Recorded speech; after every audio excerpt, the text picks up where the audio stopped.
Fighting Talk back again, and today I'm delighted to be joined by Cage Steel promoter Dominic Gibbs, head of Cage Steel 25 on April the 10th. Dominic, I bet it's been a busy couple of weeks for you, has it? How have things been? Yeah, it's been a bit mental today. Normally we have quite a long lead up to a show. This is the shortest lead up we've had, and then throwing in all the kind of COVID stuff that we've got to do as well. So yeah, it's been exciting. How I mean, excited? use the word exciting, challenging. Sorry. No, sorry.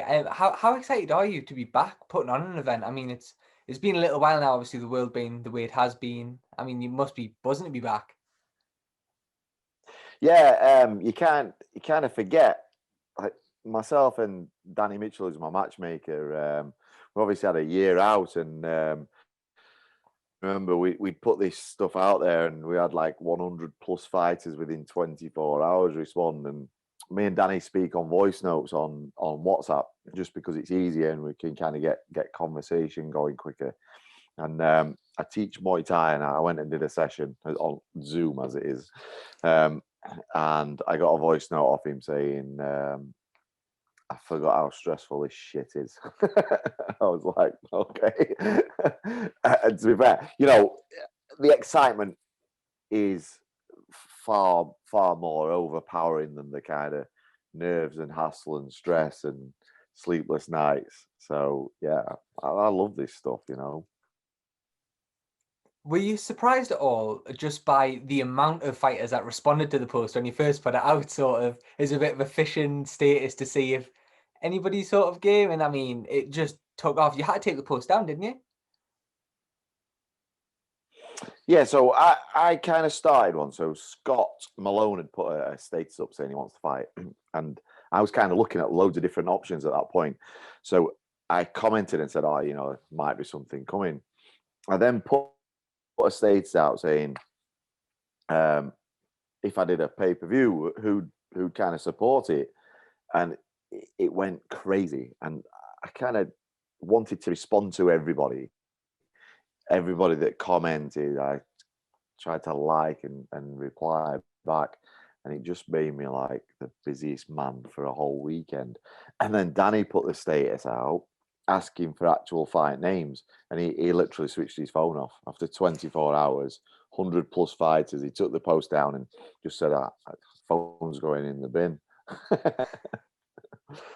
I know it's been sort of once the event was announced, there was a lot of hype around it, but naturally, of course, being in the times that we are in, there's a lot of questions raised as well about how things are going to be handled and what will be happening with athletes, coaches, corners. Can you sort of walk me through what the athletes and their team will have to go through ultimately to get to fight night?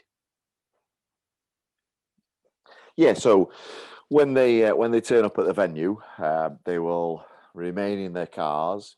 There'll be a kind of COVID gazebo at the front of the car park stuff. So they will be given test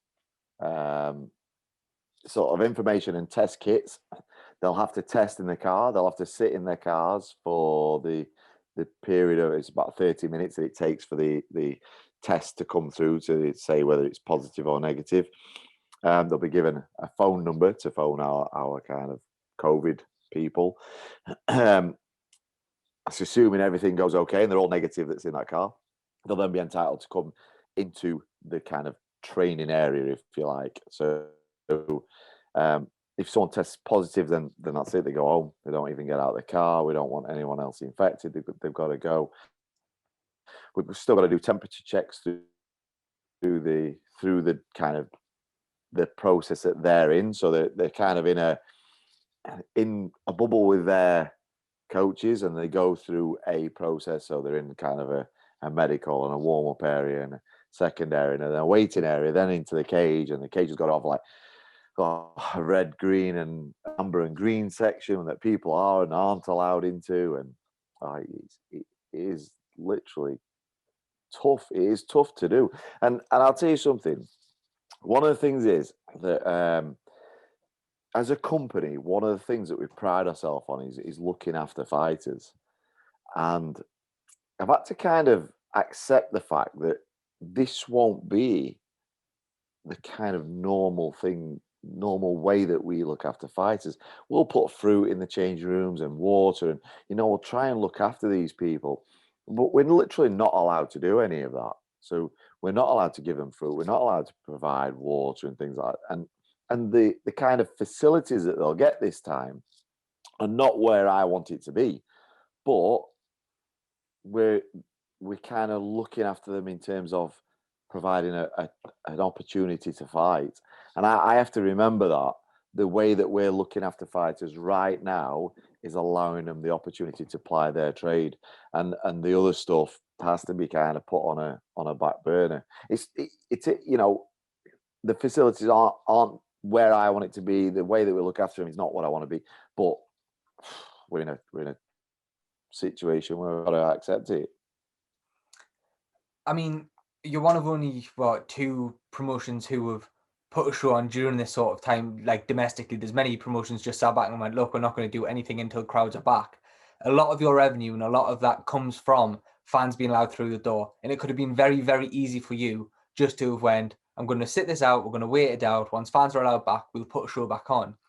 Why has it been so important for yourself and Danny to put this show on and give these young lads and lasses the opportunity to be back out there fighting?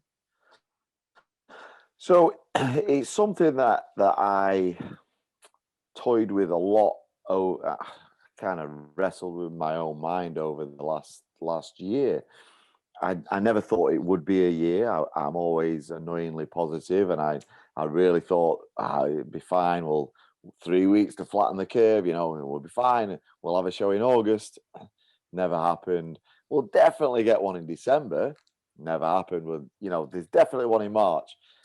So there was times when I was like, this isn't going to happen. That I did think, let's put a behind closed doors show on. I didn't feel that at that time that we could adequately protect the fighters' health, because the virus at the time, there was a lot of people being hospitalized, a lot of people dying, and whether you agree with figures or not, there was no way we could adequately say that someone wasn't going to contract this virus. And the other point was, I've always said one of the things about Cage Steel is we're known for our atmosphere. Like we put a lot of bums on seats. We pack out the auditorium. There's like 2,000 people in there, and the atmosphere, because it's a kind of low, the atmosphere is just electric. It's amazing. I love it. And I was like, well, if there's no atmosphere, if there's no fans, how is that even Cage Steel? So I kind of wrestled with my own mind for a lot of last year, but I came to it this time because the fighters kind of rankings after 14 months, they drop out the rankings. So we've got fighters who are signed exclusively to Cage Steel, who we want to see them progress and them get onto the big shows of the UFC, the Bellator, or PFL, and if we don't put a show on before May, then they'll drop out of the rankings. So that's not helping them or their career. And it's a very short career. So we had to say, I had to take the decision. As I say, it's honestly, it has been tough decisions. Business sometimes is it's a lonely place.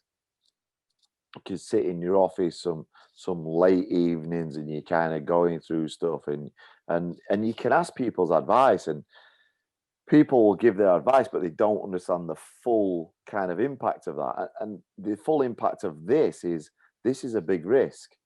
And people see promoters, they think that promoters are getting millions of pounds every show, and they're literally ripping off fighters. And I can tell you that that's not the case. And this is definitely not the case for this show. This show is not about making money. If this show covers its costs, I'll be a happy man. It's not about making money. It's about getting the fighters out there. It's about bringing the MMA community back together. I'll tell you something. The response has been incredible. People like yourself, asking me onto these points. I'm doing loads of interviews. I'm interviewing fighters. There's so many fans that are coming forward and sharing the stuff. It's as though the MMA community is like throwing their arms around each other and really come together to actually help do this. And I've had loads of offers of help as well. You know, people have come forward, people that have supported the show for a long time, and we've obviously, you know, benefited them financially. They've come back and said, look, I don't want paying for this. You know, I will provide this service that normally you pay me for, and I'll do it for free. And you know, someone said to me, you know, you might do this and you might make money. And I said, if I do, then I'll make sure that the people that volunteered get paid, because I wanna do right by people always. So yeah, it has been a tough decision, but it's about this is for the fighters. You know, this to really get them out there. And you know, we always go on about how lucky we are to have such an amazing fan base, and the fans that come and support us. We are expressed. They kind of, they're the supporting role, if you like. They're supporting the fighters now, and it's about, you know, if your mate's fighting, buy the link, because you're supporting them in getting out there and helping their career. This is a short career. Long answer, sorry. No, not at all. It's a great answer. You talk about the fighters falling out the rankings, but not only that, but the likes of the amateur bouts you've got on the card. How much do you think this last, 12, well, yeah, it is 12 month, has potentially affected the development of these young amateurs coming up through the ranks? I mean, you've been around the sport for years. You've seen these people grow from their amateur debut to fighting for cage steel titles. How much do you think this 12 months, with the likes of the IMAFs being cancelled last year, the likes of yourself not being able to put shows on and have amateur bouts, how much do you think this may have affected the development of amateur athletes over the last 12 months? You know, I've spoke to so many fighters, and there are different people have had very differently, and this isn't just about physically. This is mentally, and I think if everyone's honest, now I'm I was going to say I'm really like strong-minded and strong-willed. I'm just a pain in the ass, to be honest. But you know, I have tough times, and I power through them. And I have my mum's 89. My mum's like my hero, and in tough times, she always said, you know, she's come through a war. You know, she was 14 when the war ended. She's like, you grab yourself by your bootstraps and you pick yourself up and you carry on going. And I've suffered on certain days. I have had to just go off and go on a walk in the Peak District and things like that. So everyone, if they admit it, will have had days where they just see this as an absolute pain in the arse. So these fighters have suffered not just physically but mentally, because you think the gyms have been shut down and things like that. Don't get me wrong, some of the fighters have literally gone out and they've run, and they're in the best physical shape they've ever been in. However, that's not to say they're in the best fight shape. And as we know, you know, lots of people understand football, so we'll give a football analogy. You hear it all the time when footballers come back and they play friendlies and they say, "Oh, these players are fit, but they're not match fit," and that's the same. You know, some people are not fight fit. Um, for young people, I think this has been a real tough thing, and you know, we've got a responsibility to kind of help them out. And like you said, exactly right there, Jake. You know, the young people, imagine a short career and having one whole year of that taken out. It's horrendous. Another massive bit of news, of course, to sort of go alongside the announcement of the show coming back, is the introduction of the new weight classes. And I know that's something that has been shared a hell of a lot on Twitter amongst MMA fans, MMA media members. Can you talk to us a bit about the decision to implement these new weights? And is it something that you're going to look to keep moving throughout the cage steel legacy, or is it something that's more in place just for now, while these athletes maybe shouldn't be cutting weight when there's this virus going around? Okay, so the actual truth of these weight divisions are, we introduced these probably 2 years ago, and we've been operating with this for 2 years because we really felt, but both myself and Danny felt that there was too big a gap in some of the weight classes. And listen, I am not in a position to criticize the UFC. Not at all. They are an amazing organization. They've got an amazing product there. I just felt that if there was some kind of weaknesses there, it's the weight cutting is tough. So we experienced it where people were having to fight at a level, a weight where they didn't want to. So yeah, probably 2 years ago we introduced that, and it's really crazy that we kind of released it to show people again, and it's this time it's blown up, and everyone's talking about it, and it's like we've been doing this for like 2 years, and now all of a sudden everyone kind of seen it. So I'm glad people have seen it, and I just thought it was common knowledge that that's something we did, but you know, How it's kind dangerous of do you funny think? how things go. How dangerous Sorry. do you think weight cutting is, and how much sort of do you think now needs to be done? I mean, if we just look at today, the day we're recording this, I've forgotten the lady's name, but fighting in the UFC this weekend, and she fainted on the scales when she came away, and she had to get stretched out. Yeah. What do you think this is going to take, or what do you think it's going to take for these major promotions, the likes of your UFC and Bellator, to implement more weight divisions? I don't know what it's going to take because what you got to understand, particularly with UFC, is it's a big business. You know, they're talking billions, so they've got shareholders that they've got to kind of adhere to. Now, you think that while they keep, I've seen a lot of stuff on social media, and what most people are saying is, whilst they keep the weight divisions as they are, they're kind of marketing for those weight divisions, and if they introduce more, do they dilute themselves?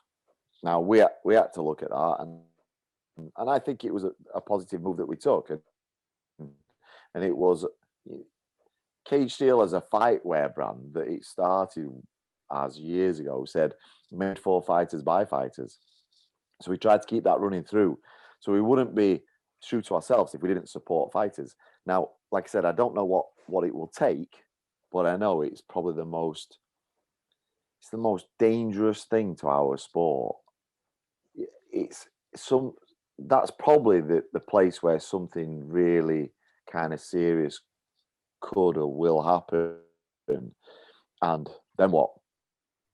Then do we have the authorities coming down us and starting to look at the sport? Because to me, it is the most dangerous element. So I think these people, they should be looking at it now, and it's always about money, but you make no money if there's no fighters. If we go back to the event now, then April the 10th, Cage Steel 25, loads of fights happening across amateur and pro. Is there any bouts for you that are particularly stand out? Oh man, I keep getting asked this, and I'm interviewing loads of the fighters, and every time I interview a fighter, I'm like, this is a great fight. Danny has really put together a great. Honestly, the card was matched it overnight. He literally matched it overnight. There's been a few little adjustments and stuff, but Danny's great at that. He's just superb at it. And as I look through it, I just think, wow. Obviously, the main event, Scott Malone and Elliot Hoy. That's an interesting matchup in terms of Scott's first time down at Fly. So they're both 1-7-2, 1-7-4. It's a great little matchup. And I interviewed both of them the other day on the same Zoom. It was great. They're both really top lads. On that with So Scott yeah, as well. listen, Sorry. there's some great fights. Sorry. I was just going to say that there's loads of great fights. There's a On delay in there, and we're there talking it over is. here. On that with Scott as well, dropping down to Fly. It I think it's the first time he's moving down since 2015. Were you surprised when he got the call and he said, I want this at 125 as opposed to 135? Do you know what? Because I'd obviously put that comment on, and I said, drop me your details on a DM, and I'll give you a call." And we had a conversation. And I was chatting to him, thinking I'm talking to this bantamweight, thinking, "Oh yeah, we'll match you." You know what I mean? He then after a while of the conversation, he said, "Oh well, actually, I want to drop down a weight. I became a vegan, and I'm now lighter." And I didn't believe him at first, because he took him 3 minutes to tell me he was a vegan, and that's not right. You know, it's normally 30 seconds. So I actually told him that as well. So you can't be a vegan. You didn't tell me quick enough. Sorry to any vegans out. It's just a joke. But yeah, I was like, all right, okay, that's kind of changed things. But yeah, you know, luckily Danny still jumped on it and matched him quite quick. There's a couple that slipped through the net that I really, really wanted to get on. Reese McEwen from Scotland, a really good kid. He kind of slipped through the net. There's people like James Green, like a cage steel champion. They've just kind of slipped through. Some of it's through, you know, some of it's kind of personal stuff. There's a couple of lads. I mean, I'm not going to name the two guys, but I spoke to the coach, and two very different journeys during lockdown. One is the lightest and fittest he's ever been, because every single day he's been out running. The other guy fought on our show at 88. And I said, "Oh, what's this guy weighing?" He said 112 kilo. I'm like, okay. So he didn't go out running. He went to McDonald's, I think. So that's been also an issue of this. You know, some people are really fit and really light, and like Scott wanted to drop down, and some people have, you know, they've kind of eaten a lot. How much do you think then that comes back to what we were saying at the very start about people struggling during lockdown and different people dealing with it different ways? Yeah, exactly. You know, some people just literally switched off, said, you know, "I'm not fighting. I've got no goal." You got to think that a lot of these guys, they only set their targets once the goal's set, and without a goal, you know, this is why, you know, this will be, because I do a lot of like business mentoring for college kids and school kids and stuff like that. This will be something that I kind of add to it. Say, look, this is what happened, because I talk about setting goals and, you know, having targets and stuff like that. And some of these guys do not turn the ignition on if they haven't got a kind of target to go at. So, like you say, they just you know, they reacted differently. Some people just went, "Oh, I'm going to stay the fittest because when a show happens, I'm going to be there," and there hasn't been a show. You know, I spoke to some of them, and they're just like, "I just trained for a whole year." Some of them are really upset that they've had to decorate their rooms. The missus has been, because they ain't gone training, they've had to decorate the house and stuff. We've already spoke quite a bit now about obviously the protocols you've got in place, the reason for putting the show on. I've been on record over the last year. There's been shows that I feel have been really irresponsible in the way they went about doing their business. How important was it for you to make sure you had these protocols in place and make sure you were doing everything in the book, not only for your own reputation but for the reputation of the business?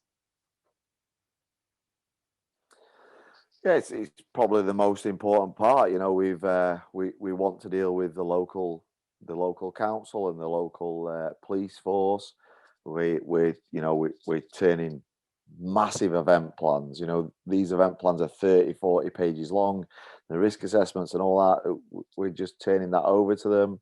We could have, you know, I've had people say to me, "Where's the venue?" Or, "Aren't we allowed to know yet?" I'm like, listen, there's no secret here. This is like, people will visit the kind of local council, and the police will come down. They will visit this. We are putting things in place because, for me, you have to. You know, there's a virus out there, and we don't want anyone to become ill. And we want to be seen to be doing the right thing, and that's difficult because, you know, a lot of times social media now, it is quite a cruel place. You know, there are critics around every corner, and it's easy to jump online and hit a few keys and call people out when they're not the ones you know, having the headache and the sleepless nights. But I mean, luckily we haven't had that. We've had a few questions, but we haven't had anyone being, you know, kind of critical too much. I have seen it with other organizations, and there is always the kind of difficult one to understand. You know, you can watch any kind of sport. Now you watch football, you see them all turn up on the coach wearing masks, then they walk on the pitch and jump over each other because someone scored, and you think, well, I don't get it. So it is a balancing act between making sure that everything's right, ticking all the boxes, but making sure that you can have a fight. Because if you think about it, you know, how would they have a fight 2 meters apart wearing masks? So, but like you said, Jay, it was massively important for our brand. I've worked a lot of years on brand. You know, I've put money into this company to grow it for the future, basically. So yeah, it's the most important. Finally then, Dominic, I don't want to take up too much of your time here tonight. If people want to support the show, if they want to get behind it, where can they get the pay-per-view from? How can they view it? Are you on our affiliates link, Jake? I'm not. No, I've left that. There's a lot of Northeast fighters on the card, so I know a lot of them have got links in pay-per-view. Right, so cool. I've sort of left it for that. Right, Sam. So they can jump on our website, caged-steel.co.uk. You can click on the link there. I know that people tend to leave this stuff till later, but for my health, I'd like you to buy now. I'm watching these numbers and thinking, how much money am I losing here? no sleep. I've said on a couple of these, I'm kind of like watches and pens are my kind of thing that I like, and I have kind of nice watches, but I've had to swap that and I've had to buy one of these smart watches because it keeps my heart rate and tells me how much sleep I haven't had, and you know, I kind of want to live through this. So if you could buy now, that'd be great. That's perfect, Dominic. Thank you very much for your time tonight, and all the best for the show on April the 10th. Hey Jay, thanks for inviting me on, mate. Really appreciate it. It's great that people like yourself are putting the arms around this MMA community, and you know, there's so many people working so hard, and you know, working on these like journalist pages and stuff like that. Great job, man. Keep it up. Perfect. Thank you very much, Dominic. Thank you. Cheers.